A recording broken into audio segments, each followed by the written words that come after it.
Hi everyone, and thank you for joining another session of H&B Tech Webinars project. It really is important for us to show and expand our reach among entrepreneurs. Thank you very much our sponsors, Misty MIT Israel, Mobixon, Beertech, Big, and YAC. Our guest speaker for tonight is Yaniv Corem. He's gonna tell us all about gamification and why as entrepreneurs we should use it in our apps and other products, web products. And that's it. Enjoy. Let's do it. Let's go. So hello, hi. My name is Yaniv Corem, and we're going to talk about gamification today, which is really a hot topic these days. Not as hot as it was in 2010, when it sort of picked up, but still relatively very hot. A little bit about myself, some of the places I've been. So I started at the Technion. I've got a bachelor in architecture and urban planning. So I'm an architect by training and education. I don't practice architecture anymore, but that's what I studied. From there I continued to MIT. I did a double master's in architecture and computer science. Got really interested in technology and people, and from there I continued to IBM Research. Joined IBM Research in 2010. A small group here in Haifa called the Social Technologies Group, and within that group I led the work on human computation games, which is this combination of crowdsourcing and gamification. And we were using gamification, we were using game-based strategies to kind of motivate people to perform certain crowdsourcing tasks, right, within the enterprise. So the idea was that if you can get enough people to do something for you within the enterprise, you can solve very difficult problems. In 2013, I left IBM Research and went back to MIT to start a PhD at the Media Lab.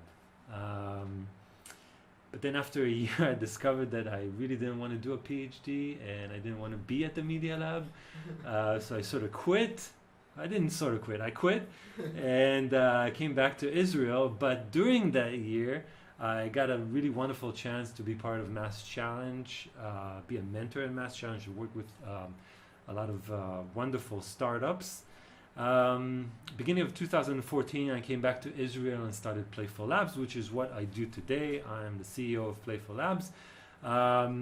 We do gamification, we do gameful design, we work with a lot of startups, small companies, big companies, to use these strategies, these game-based strategies to drive engagement. So that's a little bit about who I am and where I've been. And let's just dive in. Let's go.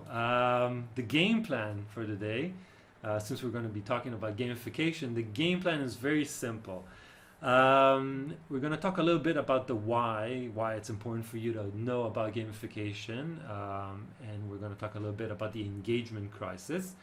Then we'll talk a little bit about the what, the background, what is gamification, where it started, where it is today, who I'm going to give you a bunch of examples from very successful gamification projects.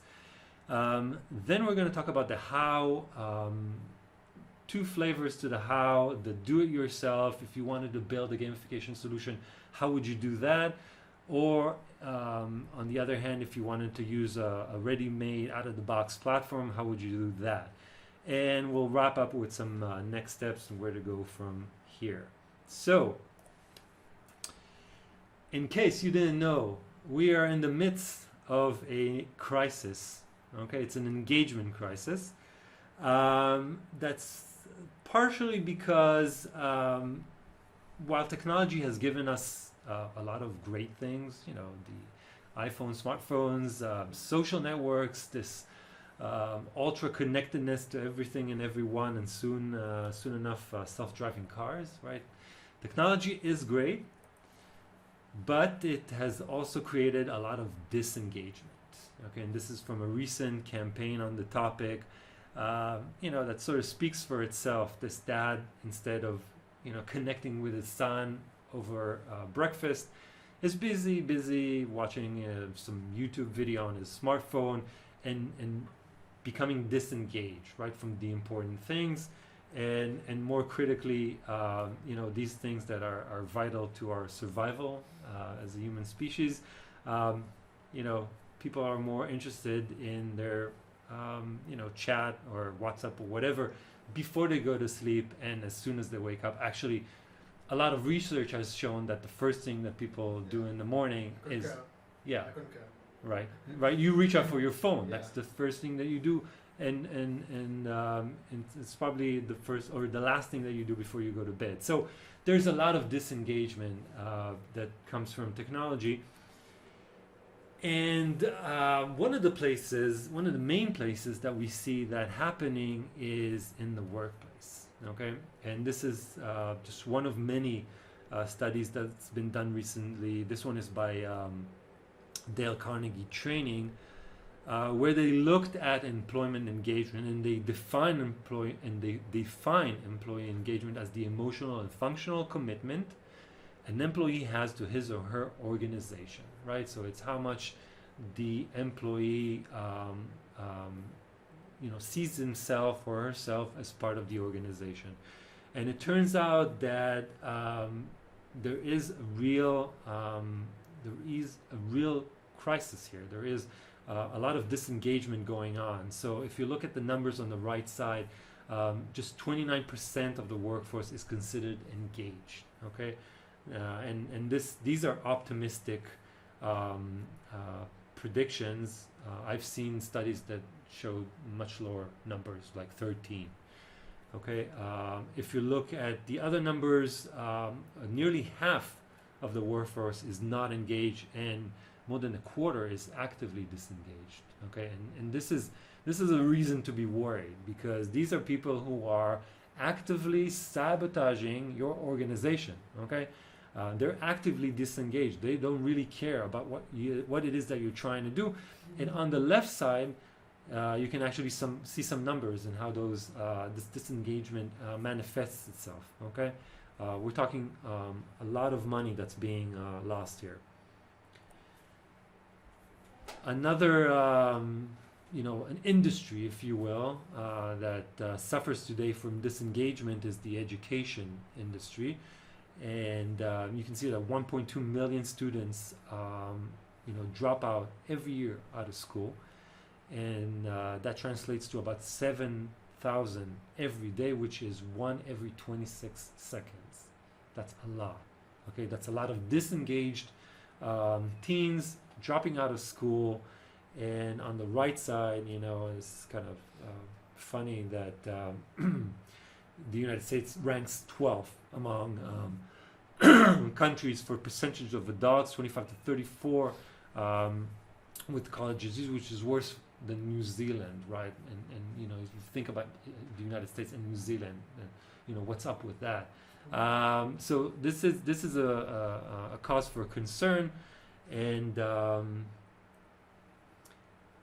when we look at another industry, right? If we looked at the workplace and education, meanwhile in a different industry, we see a very different thing happening. These are customers from this other industry, and you can tell by the expression on their faces that they're engaged, right? The guy on the left, is a little angry, perhaps a little frustrated. The person in the middle is some kind of amazement on his face, and amazement and amusement, but nonetheless they are very engaged. And this industry, of course, is the gaming industry. Okay, and I've put together some infographics that show the sort of really hardcore engagement that's happening in this industry. Just to pick a few, you can see that 42% of Americans today play video games at least 3 hours per week. That's a lot. Okay, some play more than that. Most play more than that. That's why everybody go bet on the VR. Right. Right. So they're gonna, I think it's gonna be much higher. So exactly. So Oculus Rift and exactly. other- Right. The entire VR industry is very hot today. It's a very hot topic in all the game industry conferences, because it's a way of creating a more seamless experience for gamers with reality. Some other numbers that are kind of surprising. The average age of a player is 35. So we're not talking about teenagers.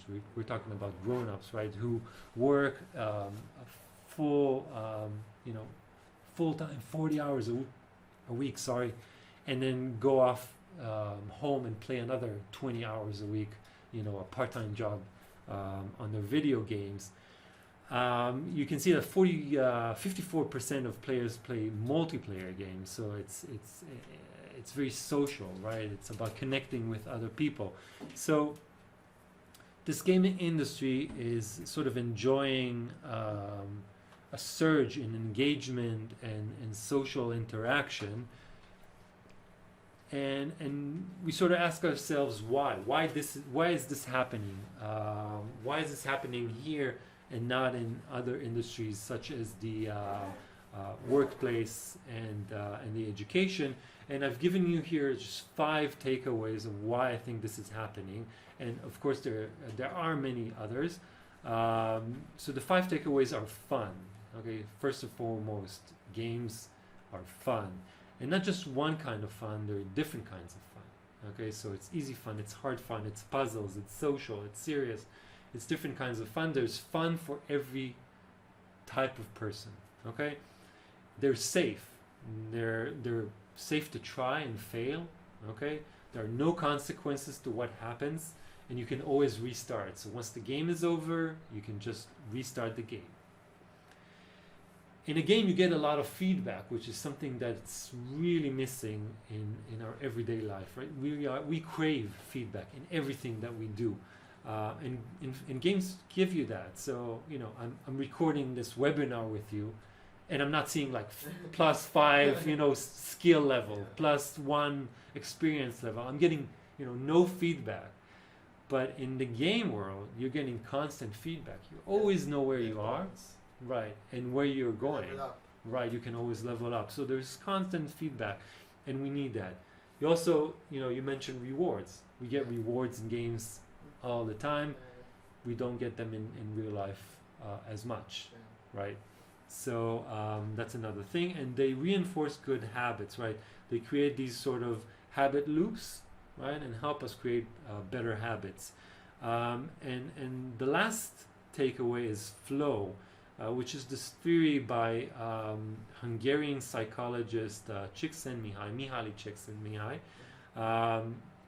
who talks about games as this sort of optimal experience, or machines of optimal experience. And why is that? Because games always challenge you, always keep you at the end of your ability, okay? Always find the appropriate challenge for you. So the challenge that games give you are always, they're never too hard, and they're never too easy. If they were too hard, they'd be frustrating, right? You would never try them. If they were too easy, you'd be bored and you'd walk away. So games always keep you in this sort of flow state, in this funnel between very difficult and very easy, that's tailored to your skill level, okay? And again, these are only 5 takeaways. There are plenty more.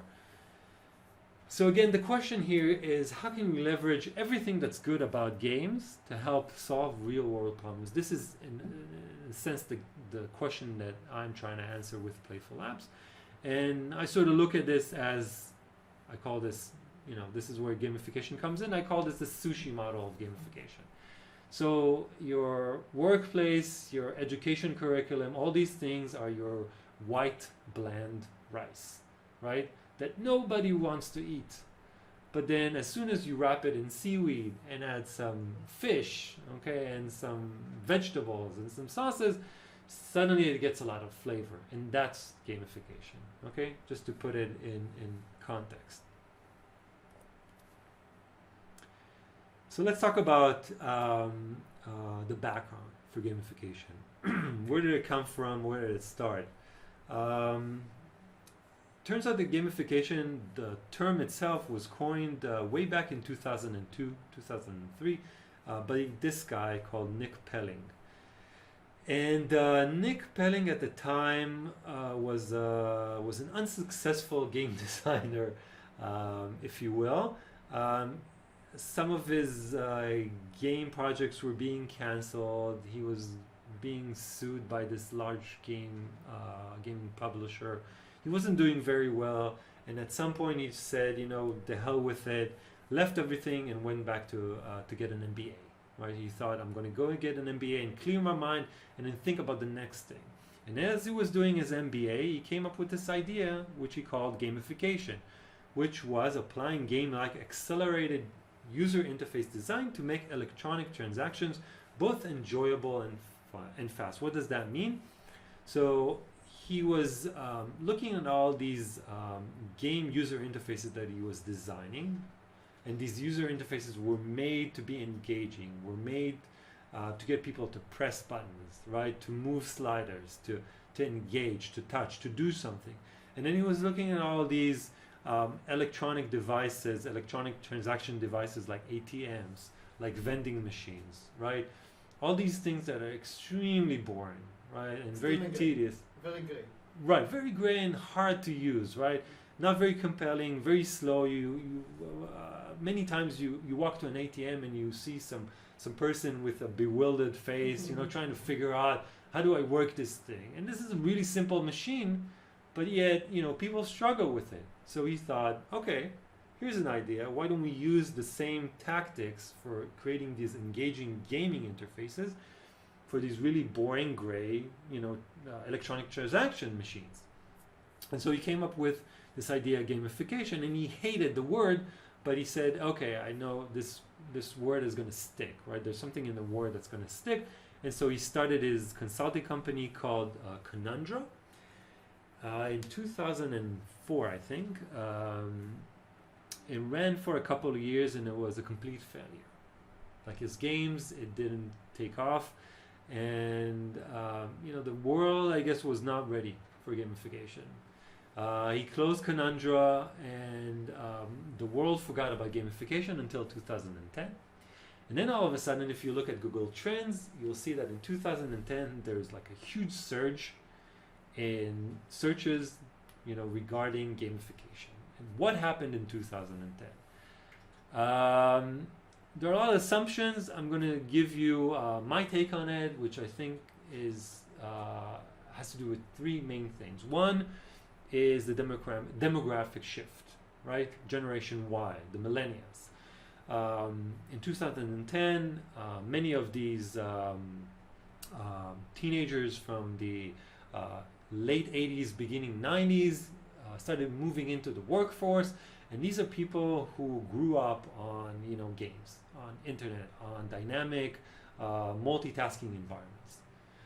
And then they find themselves going into the workplace and finding a very different environment, okay? And that created a big sort of shift in the workplace. People started hopping from one job to another, looking for the right place. That sort of created a big ripple effect in the industry. And that was a lot to do with games. So they were looking for environments that were more like game or game-like. Okay, that's the first thing that happened. The second thing that happened was technology. So Facebook matured. We had Twitter. We had, you know, all these new social services, and a lot of companies were starting to build games on top of that, especially Facebook. So Zynga came into the picture with all these very casual social games like Farmville and Restaurant Wars and Mafia Wars and all these sort of things that no one anticipated were going to be successful, right? The gaming industry thought they were crap and they were going to disappear as fast as they... Nobody going to pay him so much. Right. and no way they're going to turn a profit, right? No way. But, you know, they proved otherwise, and Zynga became hugely successful, and this whole gaming industry was built on this like social connectedness that you can play with anyone, anywhere in the world, anytime that you want it. All right, so that's the second thing that happened that really boosts this idea of games and gamification. And the third thing that happened relates to the response to what happened with Zynga in the gaming industry, and namely two things that happened, two very famous talks, well now famous talks. One is Jane McGonigal, they gave a talk at TED in 2010, and the other one is Jesse Shell, who gave a keynote at DICE in 2010. And these are two very famous, well-regarded game designers that spoke about games and gamification and their effect on society. Jane McGonigal talked about games and how they can create a better society and how we can use games to improve real world or solve real world problems. And Jesse Shell painted very interesting, I would say interesting to put it mildly, vision of what gamification will look like in a couple of years, which is this environment that's the Internet of Things, where we have a lot of sensors and they pick up whatever we do, and there's the gamification application that rewards us for anything that the sensor network picks up as an activity. So to give you an example, you wake up in the morning, you go to your bathroom, you start brushing your teeth. The sensors recognize that you're brushing your teeth, and then this gamification system pops up and says, hey, plus 5 points for brushing your teeth 3 times in a row this week. Good job, right? So this is the sort of vision that he was painting, but more than anything, it really helped to solidify the term gamification in public opinion, for better or for worse. We are coming for this. Not Internet of Things. It's coming. It's already here. It's already here, and I'm going to show you a couple of examples where you can see this vision manifest itself for real. And so it brings us to where we are today, which is my view of gamification and the sort of two main disciplines that rule, okay, this field of gamification. One discipline of gamification is gamification as a loyalty program, and this is something that we know and are familiar with. Loyalty programs, the frequent flyer miles, the American Express cards, the different coupons. These have been around for ages. The problem is that they suck, right? We all enroll in them, use them, and then forget about them. But they're still there because brands feel comfortable knowing that you have something that belongs to them that sort of ties you to their product, to their brand, right? But in reality, they don't work. As soon as a competitive offer comes up, we'll just go with the competitor.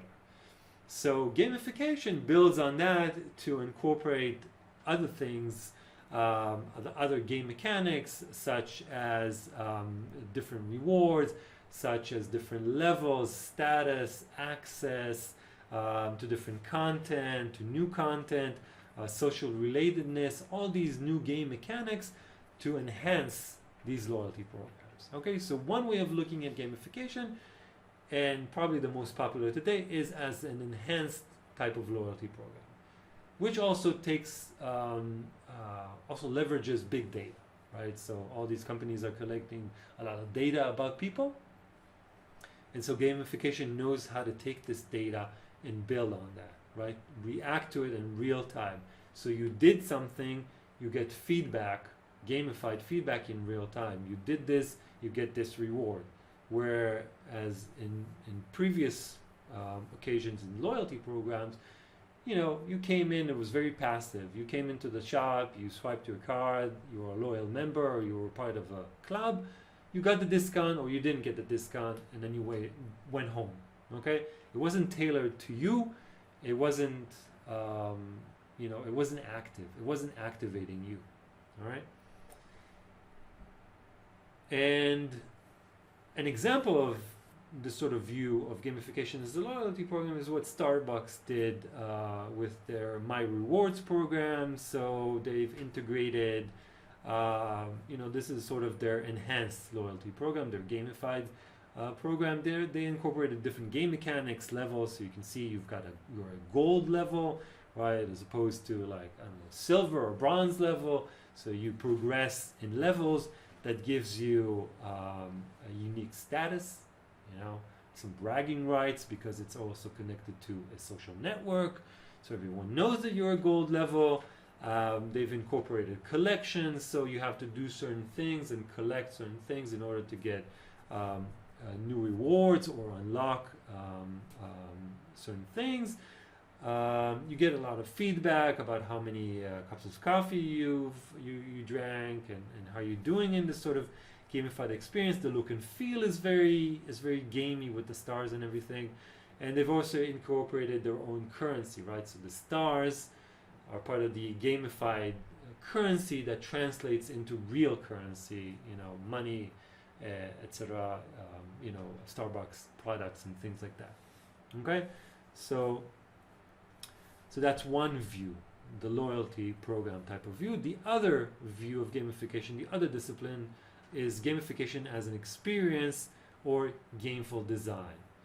And this view, this discipline, looks at the world of user experience and game design and the sort of interaction between them, and that's where it lives. Okay, in that place, it's much more focused about the experience, creating an experience that's more game-like. Okay, an example of that is this application called Zombies Run, or Zombies Run, okay, with an exclamation mark.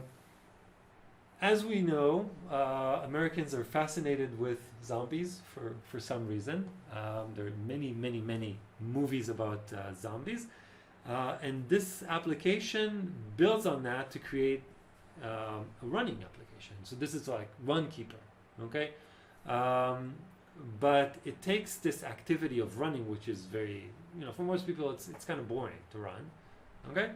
And ties it nicely into a narrative, gives it context, right? So it has all the different game mechanics that the Starbucks experience or loyalty program had, the levels, the feedback, the look and feel and everything, but it also adds two different things: the context, the narrative, okay? It tells a story. You're not just running, you're running away from zombies who are chasing you, okay? You're running in a zombie infected area from point A to point B, and you have to not get eaten by zombies, okay? That's the narrative. And it also creates a very interesting connection between the real world and the game world, okay? So this activity that you're doing physically, running, is translated into the running within the gameful experience. So that's nice. That's a nice direction to think about for gamification. And why does it work? Why is this very compelling? This sort of thinking about games as an experience, and I took this slide from a TED talk I saw recently by this guy who is a memory Olympian. Turns out that there's an Olympics for memory, right? So people memorize stuff and then compete against each other who memorizes best. So one of the tricks that they use, one of the exercises they use, is trying to memorize a deck of cards. So if you look at a deck of cards, and there are 52 cards in a deck, it's really hard to memorize the order of the cards, okay? But then a trick he teaches during his talk is to try and think about try to think about cards this way, right? To add sort of a fun element, a gameful element, an experience to the cards, right? And as soon as you do that, you're able to more easily, more quickly memorize the deck. And the reason why that is because our brain is wired to love fun, to look for fun, to look for things that are different, to look for things that engage, okay? And that's why gameful design and gamification as a whole works. It just works. So I'm going to give you a few examples from a few different areas or industries, and we're going to start with trying to gamify location, right? Location-based applications. And what really is sort of still considered, I think, the poster child for gamification is Foursquare. It started as Dodgeball, which was acquired by Google, and then the founders started Foursquare, and really through Foursquare introduced these gamified mechanics, the notion of gamification, mainly through badges. Okay, they had a lot of badges for being a mayor. Right, and then status, and then mayorship, which was this. So if you went in, so if you don't know Foursquare, it's a service where you walk into certain establishments and all you do is just check in. You say, I'm here. I'm in this Starbucks, okay? And for that, you get rewarded. You get points and you get status. So if you visit a place more than any other player in Foursquare, okay, you become mayor. That's really powerful, okay? In many cases, it doesn't give you any special privileges other than bragging rights, saying, you know, I'm the mayor of this Starbucks. But some places did sort of... Gamification of this. Yeah, some places did try to associate certain rewards, like... If you're the mayor, you get a shot. Right, you get a shot, you get another extra foam on your coffee or whatever. But through these game mechanics, they were able to take something that they've already done with Dodgeball, this location-based check-in service, which is, if you think about it, it's very boring, right? You walk into a place and you check in, you know, so what? But then as soon as you add this gamified layer, you add engagement, right? So people are always looking, your friends are looking to see what have you done, where have you checked into. So I'm going to check into this place because I want to be the mayor. I want to overthrow you as the mayor. So, you know, it created all this competition. And, you know, in this slide, I sort of try to outline some of the main gamification elements in their now, I think, old interface. It's changed since the screenshot, but you can see that, you know, they had personalization, they had your picture, your details. The language when you checked in was very personalized, you know, welcome to blah blah blah. You know, they had a social connection, your network. They had secrets, right? Tips, special tips, okay? And if you were the mayor, you could you know, vote on tips. You had certain privileges within the system. A lot of room for self-expression through photos, through lists that you create and you could share with other people. Gifting, right? So they give the proprietor the option to give you a gift for visiting the place. Access, if you do certain things, you unlock access to special features. And the sense of exploration and adventure, right? Through searching in the map, right? So you see this map and you want to explore. You see the places, you see your friends, they've been places. It sort of compels you to want to go on an adventure. All right. So this was Foursquare. Kind of a different take on Foursquare was Scavenger by Seth Prebatch, and I think they were acquired or funded through Google Ventures. I think very similar to Foursquare, but what they did in Scavenger was add challenges. So it's sort of a very proactive version of Foursquare. So in Foursquare, if you were passive and you just had to check in, Scavenger gave you challenges, really turned it into a game. So they would tell you, you know, there's a burrito place right around this corner, so go over there, you know, don't just check in, but, you know, go in, order this burrito, take the napkin, fold it into a crane, right, origami crane, take a picture, upload it, and get another burrito for free. Okay, so there were all these challenges that were meant to engage you as a customer.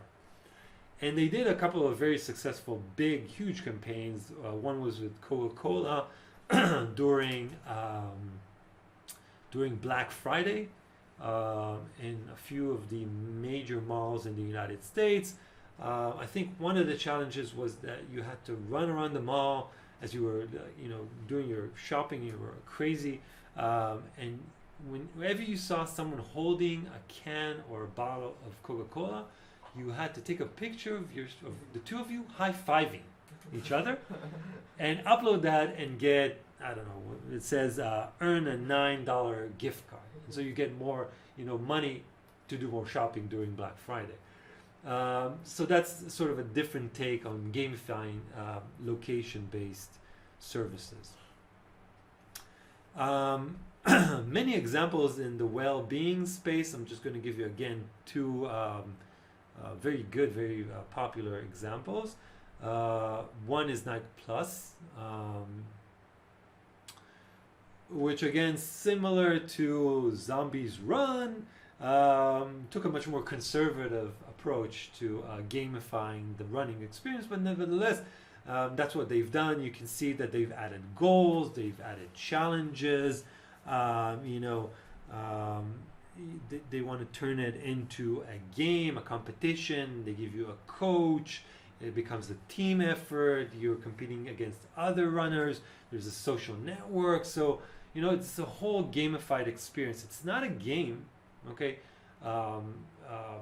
Zombies Run was more game-like, but this is a gamified experience. They've taken a lot of the game mechanics and incorporated it into their application in order to get people to run, okay? They've also added wearables. They've had this fuel wristband that, if you think about the game world where you're collecting certain artifacts, right?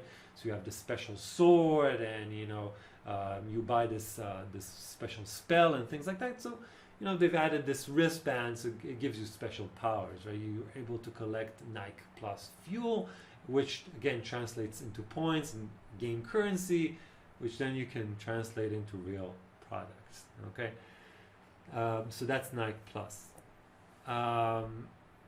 You mentioned Kobe, this vision of this Internet of Things. This is sort of going in that direction. Nike Plus and this application called SmokeBeat, which I'm not 100% sure what to think about it. I kind of like it, but at the same time, I don't know. I think it's a little problematic. What it does is it tries to help you quit smoking, and the way it does that is it links to your wearable watch, and it tracks your hand movement. Okay, it tracks your hand movement. So you can't eat or you can't smoke. Right, and it knows, and it has sophisticated algorithms that can recognize when you're eating, drinking, or smoking, or doing something else. Okay, and as soon as it recognizes that you're smoking, it activates this application, which shows you, okay, this is cigarette number 2 that you're smoking today. It shows you a whole histogram of how much you smoked over day, over week, over month. It gives you different challenges. Okay, quit smoking now, and don't break the sequence, and etc. So, I'm not sure what to think about it. I think what it's trying to do, it's trying to break your habit loop, right? So you had Eyal Nir on the program, and he talks about Atari, right? I like to think about it. I have a different acronym for it. I call it the CARE cycle, which is cue, action, reward, and expectation. So you get a cue that triggers an action, right? And then you get a reward for that. And if that happens enough times, you start building an expectation, okay? And that completes the cycle. That hooks you on a habit. What this is trying to do, I think, is using gamification to break that cycle. So as soon as it recognizes that you've triggered into the habit and you're performing this bad habit, okay, this bad action, it's trying to cut that off and just sort of move your attention, your awareness to what's happening, so you quit. And if you do that enough times, I'm assuming it will break the cycle and you would stop smoking. So that's still in pilot mode, but it's going pretty well. I've spoken to the founder, and it's an interesting example. Let's talk about the holy grail of gamification, which is sales. Now, sales, it's kind of shooting fish in a barrel type of thing for gamification, because in sales, salespeople are intrinsically motivated to play games. So, like when you're selling, that's what they do. They play games, right? They play games with others, with other salespeople. They're always competing with other salespeople, and they see this whole interaction with a prospective client or a prospective sale as a gameful or gamified interaction. So a lot of very good example happen in sales. I'm just going to again give you two examples. One is a platform called Fantasy Sales Team. I think relatively new and somewhat successful, which tries to really take sales and turn it into a game. Okay, it's using the team metaphor, right? The sports team metaphor to drive salespeople to make more sales. Okay, so in this platform, you can choose for your sales teams different sports to play. So you can be a baseball team, you can do car racing, you can do baseball, you can do football, you can do all sorts of sports. But the idea here is that the way sales team were motivated, were trying to motivate their people to make more sales up until now, was to create competition. And what would happen was that you'd have one or two salespeople who are like the aces, right? Who would fly through the sales, would make tons of sales, move ahead of everyone else, and then leave everyone way behind. And what would happen, all the salespeople left behind would just give up on the game. So you only expose the one or two best salespeople and not use your entire sales force. What this is trying to do is engage the entire team. So the only way to win in these games is by cooperating, by having the entire team work together and win as a team. Of course, you have your individual accomplishments, but it is your responsibility to help the weaker parts of your sales team move forward and be successful. So that's the sort of game mechanics that it's bringing into the sales industry. Another example, and one of my favorite, is this. I think they're Austrian. Is Epunt, the Lego house experiment. I would call this an experiment more than anything. This is and I like this example because it didn't use any technology. It was just people thinking creatively. People are very game oriented. Thought about using game thinking to drive or to solve a business problem. And their problem was this is a recruiting company. They wanted their salespeople to get more potential candidates, right? So what they did was turn it into a competition where for every call, appointment, or closed deal that you made, you get a certain Lego piece. Okay, so if you made a call, you can see you get a Lego piece with 8 dots or 8 spaces. An appointment is worth a Lego piece with 16 dots, and a closed deal is worth 24 dots, etc., etc. Okay, and the more you made of these, the more Lego pieces you got. And at the end, you had to take all these Lego pieces and build a house. Okay, and the person with the best looking house would win the competition, right? And this was a company vote, of course, so it involved everyone in the company. And it's nice because it was also creative, right? People would get to build their own Lego pieces. Everyone loves building, with Lego pieces. You also had something to show. You had an object that you could put in the office on your desk. Here, look, I made this, and it shows that I'm a top salesperson, right? Because I made this Lego house, okay? And it's also a way of translating, I think a very nice and compelling way of translating a sale into something, game-like, something that is Very physical. is very physical, is very known, is very popular, is very tangible to all of us. This Lego piece, right? So this was a nice example. You can see some of the results of the number of Lego pieces that they've Dimensions. distributed. Yeah, they've made more than 300 calls, Wow. 90 appointments, 74 deals were closed, and this ran over a period of 5 months, only 5 months, if Wow. I'm not mistaken. So it really engaged the entire company, and was also a very successful PR stunt. Right, it got them a lot of PR, and brings us to this question of implementation, right? So if if you wanted to start working with gamification, if you were the owner of a startup or a company and you wanted to leverage gamification, how would you do that? So I'm going to try to give you a very simple kind of hands-on recipe to how to use gamification. And there are really two flavors, right? So there's option A, which is the do-it-yourself type of thing. And if you're a startup, this might make sense, right? Because you don't have a lot of money to invest in a huge solution, a big brand, a big platform for gamification, agile, and everything like that. So you build it yourself, right? You bootstrap it. So this is the sort of do-it-yourself type of thing. There are many different things to think about when you want to do gamification yourself, but the two main things that you want to focus on is your team and the gamification engine. These are the two most important components of a successful gamification do-it-yourself project.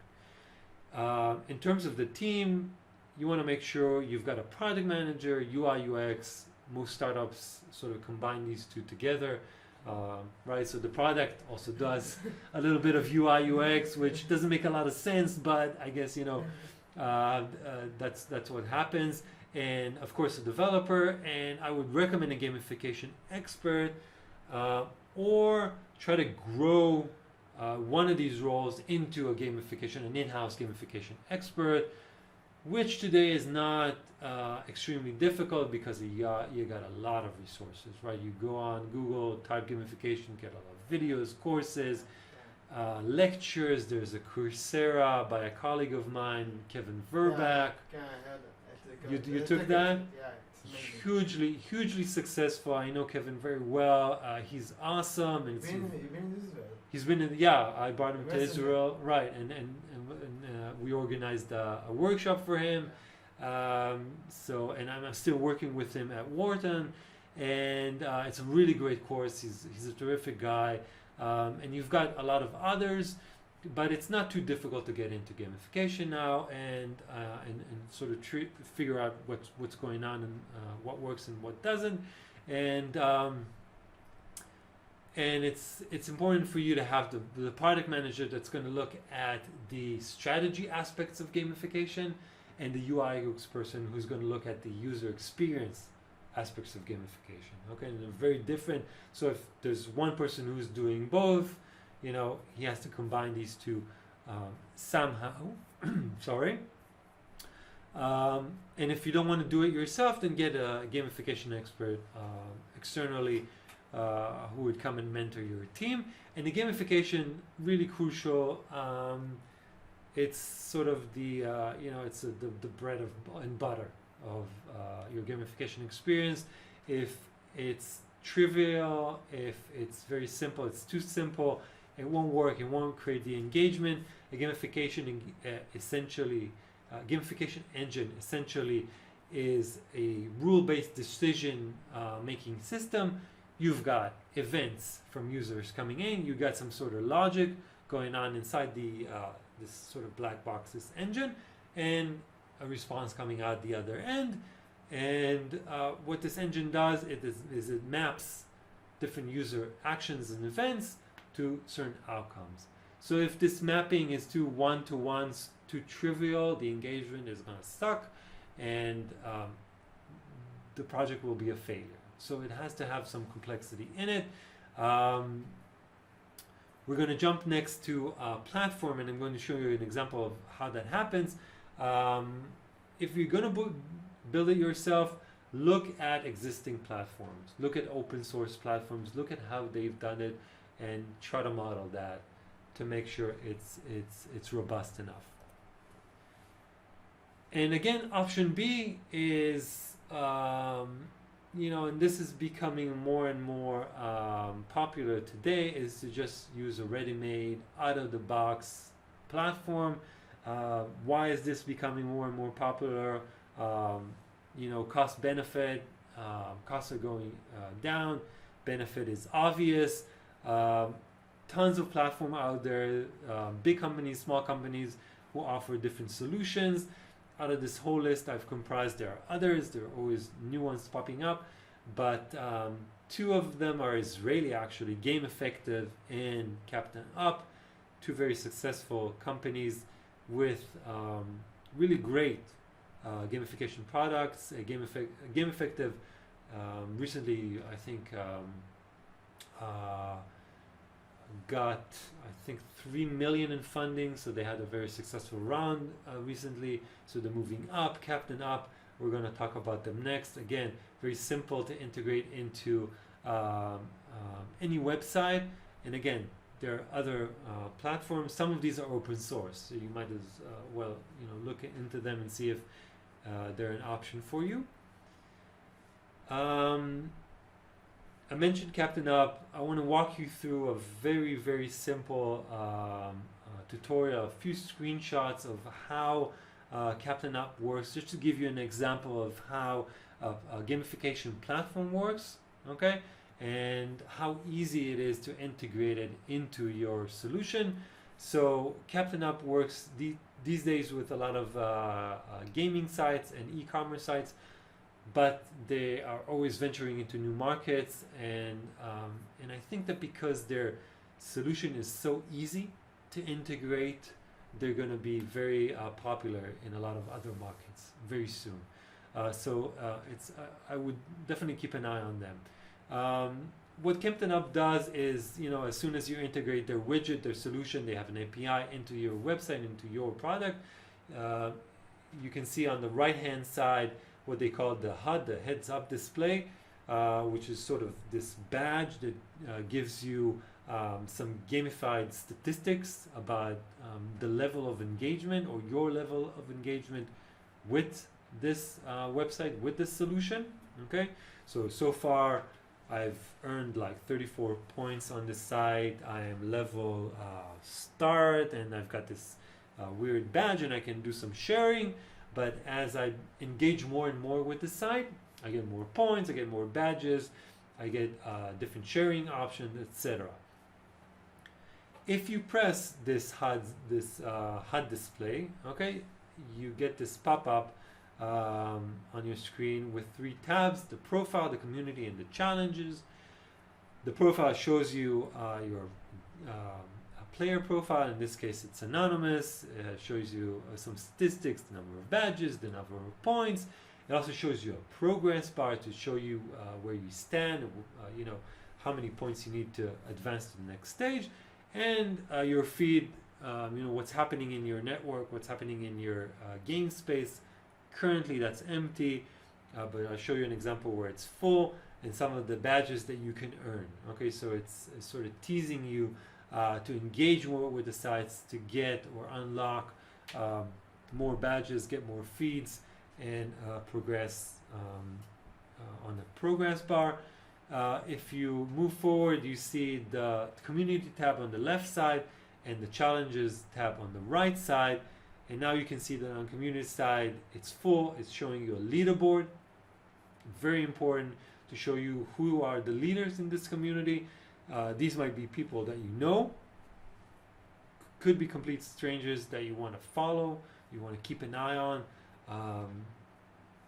Just to give you an example of why this is useful within an organization, for example, like IBM, we would use leaderboards or the results of a gamified experience with leaderboards to find or locate our SMEs, our subject matter experts. So the people who are leading in the game are usually the people who know best, right? These are the influencers. So by having them on the leaderboard, it just gives you a very quick access to a lot of SMEs, a lot of subject matter experts.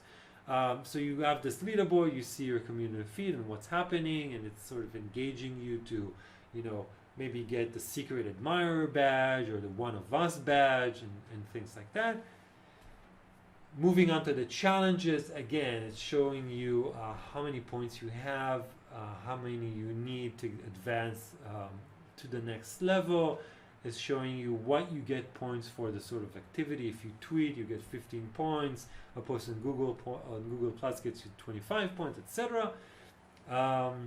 And within the challenges, you can see the home, the badges, and the levels. So the different aspects of challenges. And these two things come in different flavors. So these are the two gamification widgets. And the leaderboard and the activity separate from this sort of pop-up, and then you can take these and integrate it into any part of your site using a very simple API. And this is to give you a sense of what the results of your gamification engine would look like. So, your gamification engine would have a function called leaderboard, which would always, spit out the ranking, the very current ranking of your players, and it would always, keep feeding activity for your community using this activity feed. Right, so these are the sort of things that you want to think about when you're implementing your gamification solution. One thing to note here, this is sort of the gamification design aspect for leaderboards, is what do you show on a leaderboard? And notice that this has a drop-down menu that shows, this month, right? And why is that there? It's because that when you come into a game, you might be way behind on your points. Okay, so when you look at the leaderboard, you might have 2 points, and then the person who's leading the leaderboard in the first place has 3,000 points. And so when you come into the game, you say, I'm never going to have 3,000 points, and you give up. And that's the exact opposite of what we want to have with the leaderboard. We want the leaderboard to engage you, right? We want it to motivate you to start playing and advance in the game. So we add this sort of this month or this week or this day perspective that always gives you a fighting chance, right? So you might not be the overall leader in the game, but today you have a chance of leading the leaderboard, right? So this is the sort of thing that you think about in terms of gamification design and these ideas and knowledge that your team needs to have in order to create a successful gameful experience. And to sort of summarize this, the main takeaways here is the gamification is not about turning everything into a game, right? It's not. It's about taking the stuff that works in games and trying to use that to fix the stuff that doesn't work in reality, right? It's using game thinking and game elements to create more engaging products and experiences. It should be, right? It's not a thing in itself. You think about the difference between a game and gamification. A game and a thing is a thing in itself, right? A game is an object. You play a game. There is no, there isn't anything other than a game. Gamification is about your content. If you take away gamification, you're left with content, right? If you take the content away, you're left with nothing. So gamification should be part of your business development, UI UX strategy. It should feed into your content, your product, your experience, whatever it is that you're trying to sell. It's not for everyone. Not everything can be or should be gamified. Good example of that is Google News badges. Okay, Google tried to gamify their news services a few years back. Complete and utter failure. Why? Because people who came in to read news on Google News were already intrinsically motivated to read the news. They didn't need, to quote the movie No Stinking Badges, right? They didn't need any badges. They came in to read news. And so when there's a classic research about intrinsic motivation in kids and drawing, right? So they took three groups of kids. One group was the control group. Other kids, they gave them a reward for every drawing.